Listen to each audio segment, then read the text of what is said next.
being concluded. Farewell to the Chairman Rajya Sabha, Honorable Prime Minister.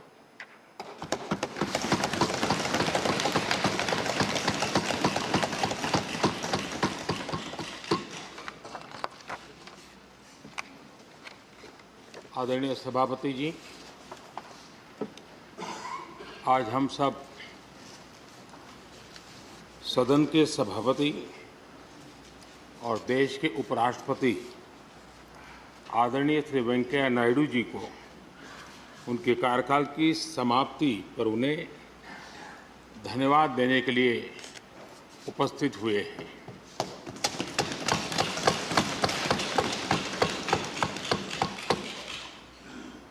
ये इस सदन के लिए बहुत ही भावुक पल है।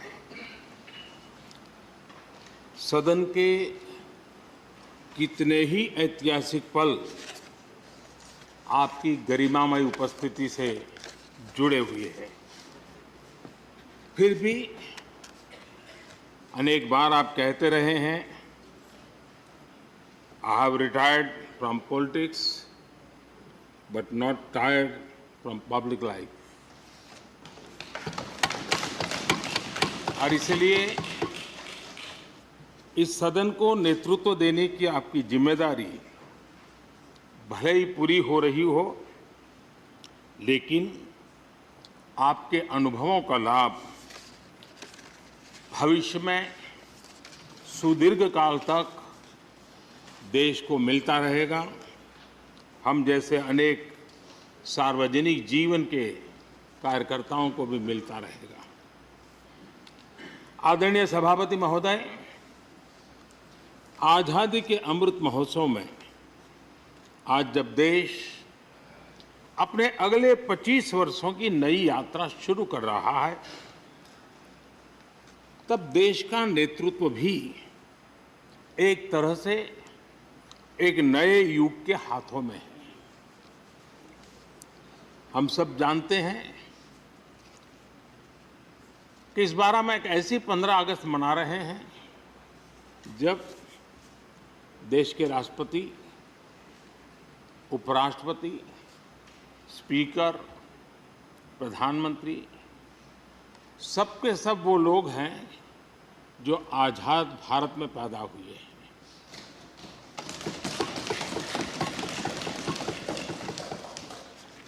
और सबके सब बहुत ही साधारण पृष्ठभूमि से आते हैं।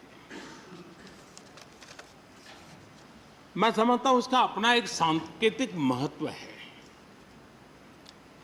साथ में देश के नए युग का एक प्रतीक भी है। आदरणीय सभापति महोदय, आप तो देश के एक ऐसे उपराष्ट्रपति हैं जिसने अपनी सभी भूमिकाओं में हमेशा युवाओं के लिए काम किया है। आपने सदन में भी हमेशा युवा सांसदों को आगे बढ़ाया, उन्हें प्रोत्साहन दिया। आप लगातार युवाओं के संवाद के लिए यूनिवर्सिटीज और इंस्टीट्यूशंस लगातार जाते रहे हैं। नई पीढ़ी के साथ आपका एक निरंतर कनेक्ट बना हुआ है और युवाओं को आपका मार्गदर्शन भी मिला है और युवा भी आपको मिलने के लिए हमेशा उत्सुक रहे हैं। इन सभी संस्थानों में आपकी लोकप्रियता भी बहुत रही है। मुझे बताया गया कि वाइस प्रेसिडेंट के रूप में आपने सदन के बाहर जो भाषण दिए, उनमें करीब करीब 25% युवाओं के बीच में रहे हैं। ये भी अपने आप में एक बहुत बड़ी बात है। आदरणीय सभापति महोदय, व्यक्तिगत रूप से मेरा ये सौभाग्य रहा है कि मैंने बड़े निकट से आपको अलग अलग भूमिकाओं में देखा है। बहुत सारी आपकी भूमिकाएं ऐसी भी रही जिसमें आपके साथ कंधे से कंधा मिलाकर कार्य करने का भी मुझे सौभाग्य मिला है। पार्टी कार्यकर्ता के रूप में आपकी वैचारिक प्रतिबद्धता रही हो, एक विधायक के रूप में आपका कामकाज हो, सांसद के रूप में सदन में आपकी सक्रियता हो, भारतीय जनता पार्टी के अध्यक्ष के रूप में आपका सांगठनिक कौशल्य और लीडरशिप की बात हो, कैबिनेट मंत्री के रूप में आपकी मेहनत, नवाचार का आपका प्रयास और उससे प्राप्त सफलताएं देश के लिए बहुत उपकारक रही है, या फिर उपराष्ट्रपति और सदन में के सभापति के रूप में आपकी गरिमा और आपकी निष्ठा। मैंने आपको अलग अलग जिम्मेदारियों में बड़े लगन से काम करते हुए देखा है। आपने कभी भी किसी भी काम को बोझ नहीं माना। आपने हर काम में नए प्राण फूंकने का प्रयास किया है।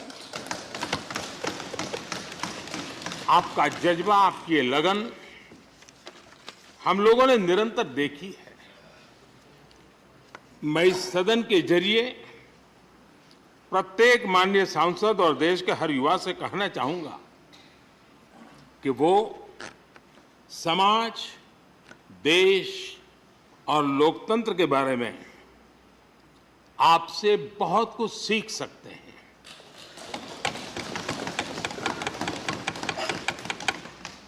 Listening, learning, leading, connecting, communicating, changing और रिफ्लेक्टिंग, रिकनेक्टिंग जैसी किताबें आपके बारे में बहुत कुछ बताती हैं। आपके ये अनुभव हमारे युवाओं को गाइड करेंगे और लोकतंत्र को मजबूत करेंगे। आदरणीय राष्ट्रपति महोदय, आपकी किताबों का जिक्र मैंने इसलिए किया क्योंकि उनके टाइटल में आपकी वो शब्द प्रतिभा झलकती है जिसके लिए आप जाने जाते हैं। आपके वन लाइनर्स, बीट लाइनर्स होते हैं और विन लाइनर्स भी होते हैं।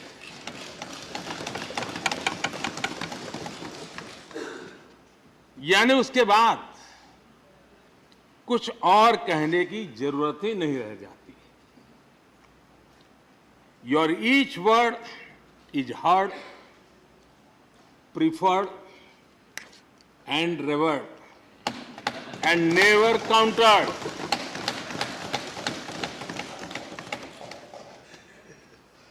कैसे कोई अपनी भाषा की ताकत के रूप में और सहजता से इस सामर्थ्य के लिए जाना जाए और उस कौशल से स्थितियों को दिशा मोड़ने का सामर्थ्य रखे।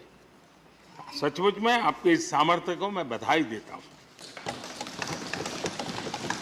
साथियों, हम जो भी कहते हैं वो महत्वपूर्ण तो होता ही है, लेकिन जिस तरीके से कहते हैं उसकी अहमियत ज्यादा होती है।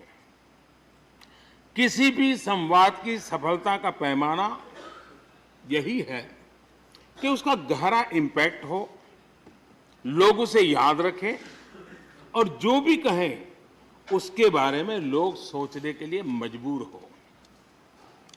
अभिव्यक्ति की इस कला में वेंकैया जी की दक्षता उस बात से हम सदन में भी और सदन के बाहर देश के सभी लोग भली भांति परिचित हैं। आपकी अभिव्यक्ति का अंदाज जितना बेबाक है उतना ही बेजोड़ भी है।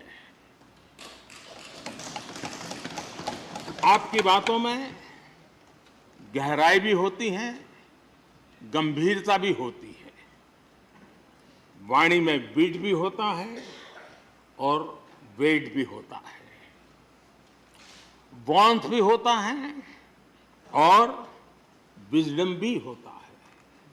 संवाद का आपका तरीका ऐसे ही किसी बात के मर्म को छू जाता है और सुनने में मधुर भी लगता है।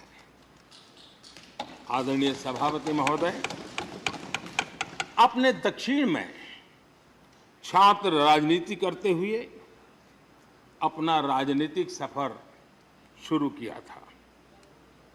तब लोग कहते थे कि जिस विचारधारा से आप जुड़े थे उसका और उस पार्टी का निकट भविष्य में तो दक्षिण में कोई सामर्थ्य नजर नहीं आता है, लेकिन आप एक सामान्य विद्यार्थी कार्यकर्ता से यात्रा शुरू करके और दक्षिण भारत से आते हुए उस पार्टी के राष्ट्रीय अध्यक्ष के शीर्ष पद तक पहुंचे। ये आपकी एक अविरत विचार निष्ठा, कर्तव्य निष्ठा और कर्म के प्रति समर्पण भाव का प्रतीक है। अगर हमारे पास देश के लिए भावनाएं हो, बात कहने की कला हो, भाषाई विविधता में आस्था हो, तो भाषा, क्षेत्र हमारे लिए कभी भी दीवार नहीं बनती हैं। ये आपने सिद्ध किया है। आदरणीय सभापति महोदय, आपकी कही एक बात बहुत लोगों को याद होगी, मुझे तो विशेष रूप से याद है। मैंने हमेशा सुना है आप मातृभाषा को लेकर के बहुत ही टची रहे हैं, बड़े आग्रही रहे हैं, लेकिन उस बात को कहने का आपका अंदाज भी बड़ा खूबसूरत है। जब आप कहते हैं कि मातृभाषा आंखों की रोशनी की तरह होती है, मातृभाषा आंखों की रोशनी की तरह होती है, और आप आगे कहते हैं और दूसरी भाषा चश्मे की तरह होती है। ऐसी भावना हृदय की गहराई से ही बाहर आती है। वेंकैया जी की मौजूदगी में सदन की कार्रवाई के दौरान हर भारतीय भाषा को विशिष्ट अहमियत दी गई है। आपने सदन में सभी भारतीय भाषाओं को आगे बढ़ाने के लिए काम किया। सदन में हमारी सभी 22 शेड्यूल लैंग्वेज में कोई भी माननीय सदस्य बोल सकता है, उसका इंतजाम आपने किया। आपकी ये प्रतिभा, आपकी ये निष्ठा आगे भी सदन के लिए एक गाइड के रूप में हमेशा हमेशा काम करेगी। कैसे संसदीय और शिष्ट तरीके से भाषा की मर्यादा में कोई भी अपनी बात प्रभावी ढंग से कह सकता है, इसके लिए आप प्रेरणापुंज बने रहेंगे। आदरणीय सभापति महोदय, आपकी नेतृत्व क्षमता, आपके अनुशासन ने इस सदन की प्रतिबद्धता और प्रोडक्टिविटी को नई ऊंचाई दी है। आपके कार्यकाल के वर्षों में राज्यसभा की प्रोडक्टिविटी 70% बढ़ी है। सदन में सदस्यों की उपस्थिति बढ़ी है। इस दौरान करीब करीब 177 बिल पास हुए या उन पर चर्चा हुई, जो अपने आप में कीर्तिमान है। आपके मार्गदर्शन में ऐसे कितने ही कानून बने हैं जो आधुनिक भारत की संकल्पना को साकार कर रहे हैं। आपने कितने ही ऐसे निर्णय लिए हैं जो अपर हाउस की अपवर्ड जर्नी के लिए याद किए जाएंगे। सचिवालय के काम में और अधिक एफिशिएंसी लाने के लिए भी आपने एक समिति का भी गठन किया। इसी तरह राज्यसभा सचिवालय को सुव्यवस्थित करना, इंफॉर्मेशन टेक्नोलॉजी को बढ़ावा देना, पेपरलेस काम के लिए ई ऑफिस सिस्टम को लागू करना, आपके ऐसे कितने ही काम हैं जिनके जरिए उच्च सदन को एक नई ऊंचाई मिली है।